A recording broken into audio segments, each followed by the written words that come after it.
Welcome to the deep dive. This is where we take sources you send our way and really pull out the key stuff, sort of your shortcut to getting the main ideas. Exactly. Today, we're jumping into Suzanne Collins' newest Hunger Games novel, Sunrise on the Reaping. We've got the Amazon page, with reviews and all that, plus some clips from a YouTube audiobook. Right. And our mission for this dive is really get a feel for this new book, especially Haymitch Abernathy's backstory. During the 50th Games, the second Quarter Quell, what actually shaped the guy we meet later. That's the goal. Okay, first impressions. This thing is huge already. Oh, absolutely. It's topping bestseller lists like everywhere. USA Today, New York Times, Indie, Publishers Weekly. And on Amazon, #3 overall in books, #1 in all those teen and young adult, sci-fi, and survival categories. Plus, there's already a movie planned for November 2026. Yeah, that tells you the hype level is serious. It makes you think, okay, beyond the name recognition, what's really pulling people in? Well, the publisher sets up this really intense question, doesn't it? When you've been set up to lose everything you love, what is there left to fight for? That hits hard right away. Yeah. It puts it straight into Haymitch's mindset, before he even gets to the Capitol. That feeling of being cornered. Definitely.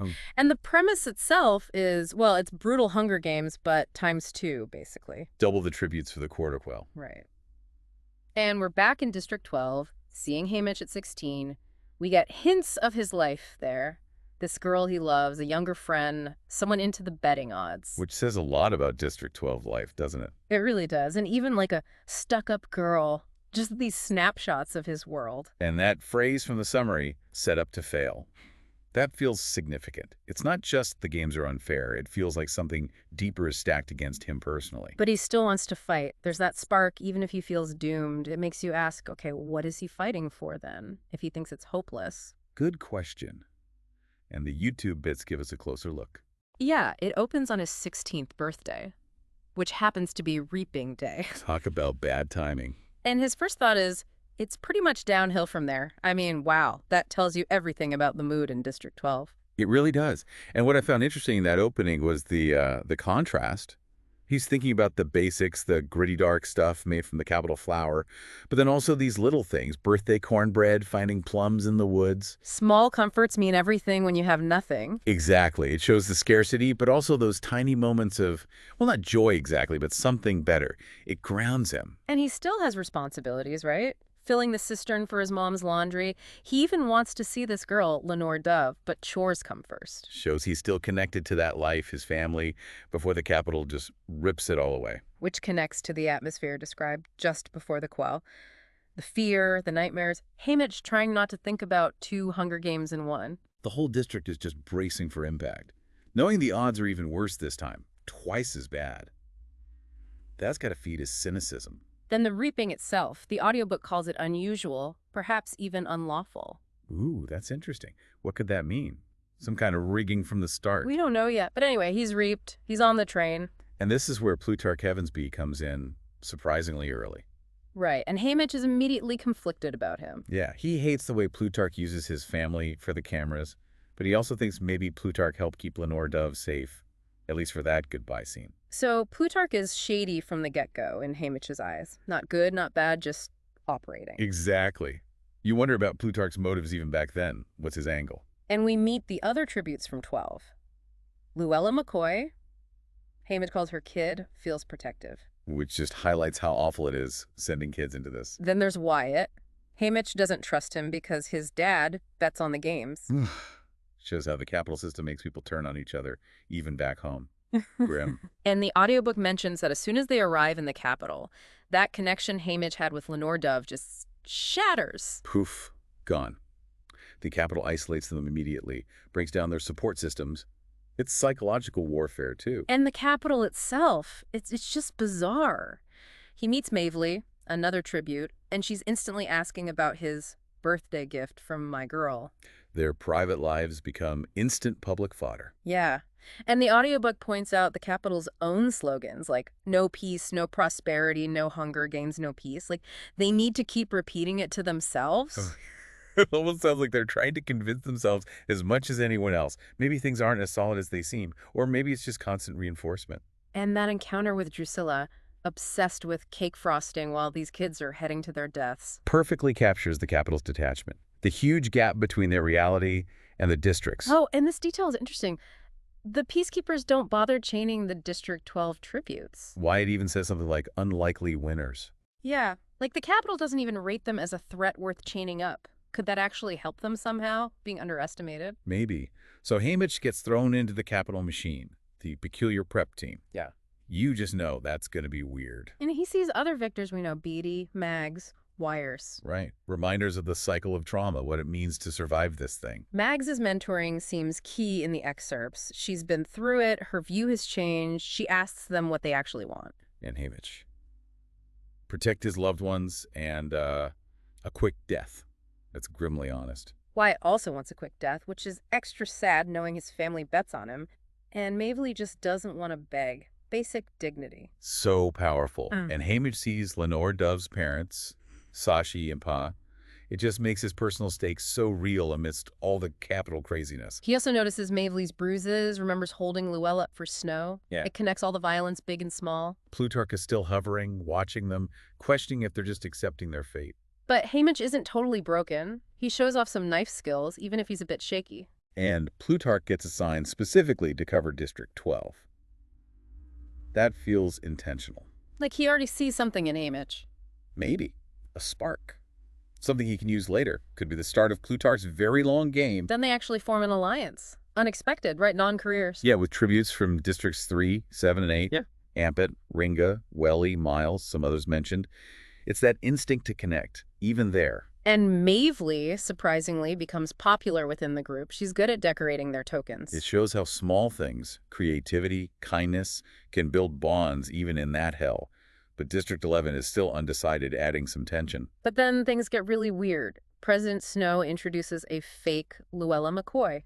In Plutarch's library, no less. Whoa. Yeah, the audiobook transcript makes it sound really unclear what state she's in.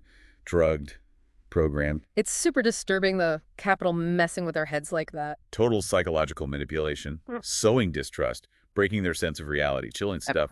Okay, so the games start. Arena is sub-A, whatever that means. Haymitch gets basic supplies, potatoes, eggs. But the rabbit wire he packed is missing. Deliberate. Feels like they're maybe messing with him from the start. Could be. Then the stream is poisoned, nearly kills him and a rabbit he caught. He survives with charcoal tablets. Resourceful, or just lucky again. And the fake Luella finds a healing plant, Barm, and it triggers memories for her. Interesting. So maybe the real Luella is still in there somewhere, fighting through the conditioning. But then during the chariot parade, the real Luella is killed. Tampered reigns. Snow is watching. Brutal. Just a cold display of power. Sending a message. Haymitch claps defiantly. Snow just gives this calculated look back, sets up their conflict immediately. But then a moment of kindness.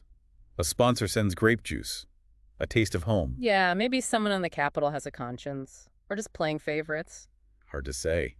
Haymitch tries to meet Ampet for explosives, gets lost in this maze. The arena itself is confusing. He ends up teaming with Mavely. She has a blowgun, poison darts. Turns out she's pretty capable. They run into careers, Pan and others. They actually manage to kill them. Mavely even has a first aid kit. She's prepared. And they notice the arena is glitching, malfunctioning. Suggests maybe the game makers aren't totally in control either. Or maybe it's part of the design. The anthem plays, lots of deaths, all of District 2 and 3 gone already, the District 4 tributes Haymitch killed, others.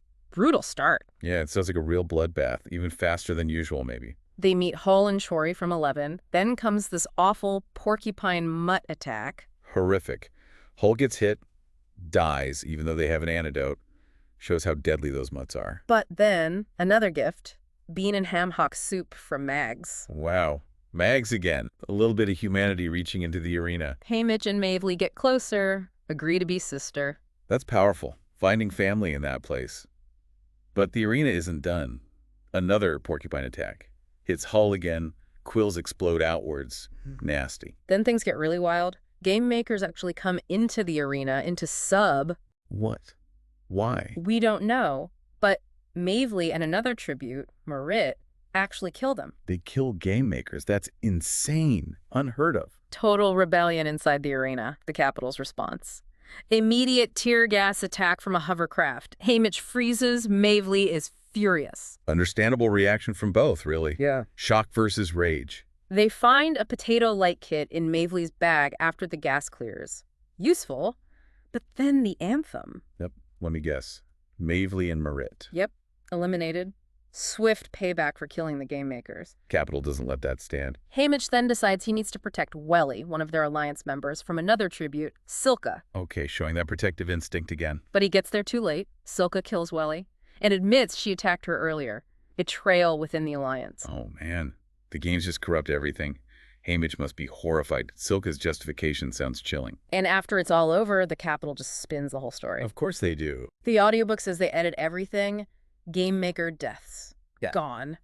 Porcupine Mutt just strolls away. They dub in screams for Welly. Golden squirrels eat Merit. It's bizarre. They create a completely sanitized, palatable version for the audience. Hide the real horror, hide the rebellion, control the narrative. Even Mavely's death might have been faked or postponed in the broadcast. Unbelievable control. And even at the victory party, Effie Trinket is watching Haymitch.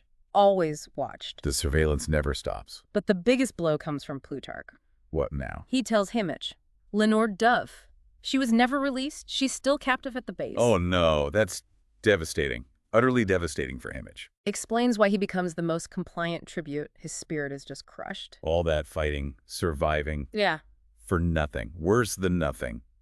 She's still a pawn. His return to District 12, being stuck in that abandoned train station, it emphasizes his total isolation and trauma. Physical pain, emotional pain. It's clear how this shapes the broken man we know later. Eventually, these people, Barack and Blair, get him moved to Victor's village. He hates it at first, needs to be alone. Understandable. He can't escape the memories, the loss. He's obsessed with finding Lenor Dove, tries to see if she's back at her family's place, but no luck. He's powerless. That vigil he keeps in the meadow, remembering her and her geese. Mm-hmm. It's like the only safe space left in his mind. Shows what he lost. Which brings us to that final, crucial meeting with Plutarch in an attic in District 11's Justice Building. And Plutarch reveals the attic is clean. No surveillance. Yeah, a moment of actual secret truth. Plutarch explains why another tribute, Bay, is alive family ties, loyalty to Ampit, part of a bigger plan to maybe topple the Capitol. Whoa. So the seeds of rebellion were being sown even then. Plutarch was already recruiting. Seems like it. He asks Haymitch directly for help with something bigger. But Haymitch must be completely broken by then, trusting anyone from the Capitol, especially Plutarch. Exactly, he refuses. Too much pain, too much betrayal. But Plutarch makes this argument that Haymitch unsettled the Capitol, that he has the vision for something different, even if it takes generations. That's quite a pitch. He tells Haymitch he needs someone precisely like you, just someone with better fortune. Chills. Foreshadowing Katniss, right? Absolutely. The Mockingjay, Plutarch was looking for that potential way back then. He even mentions needing to maybe create an army. The scale of his thinking is huge. But Haymitch is just lost in grief. He quotes Edgar Allan Poe, The Raven. All about lost love, nevermore. It's all about Lenor Dove for him. Hopeless. So wrapping up this dive, we've seen Haymitch's victory was just soaked in tragedy. Brutality, loss, manipulation. Mm-hmm. And those tiny flickers of defiance, kindness, and connection that somehow survived. Plus, Plutarch planting those very first, very tentative seeds of rebellion. And the huge gap between what the Capitol showed Panem and what actually happened in that arena. The power of their lies. It really makes you think about propaganda versus truth. So the final thought to leave you with. How does all this, the trauma, losing Lenore, losing Luella, that loaded conversation with Plutarch, how does it all forge the Haymitch we meet later, the drunk, cynical mentor who still, somehow, plays the game? Yeah, and what becomes of Plutarch's offer, those seeds he planted? How long do they lie dormant before finding fertile ground? It really speaks to how deep trauma runs, but also how the fight for change can start in the most unexpected, broken places.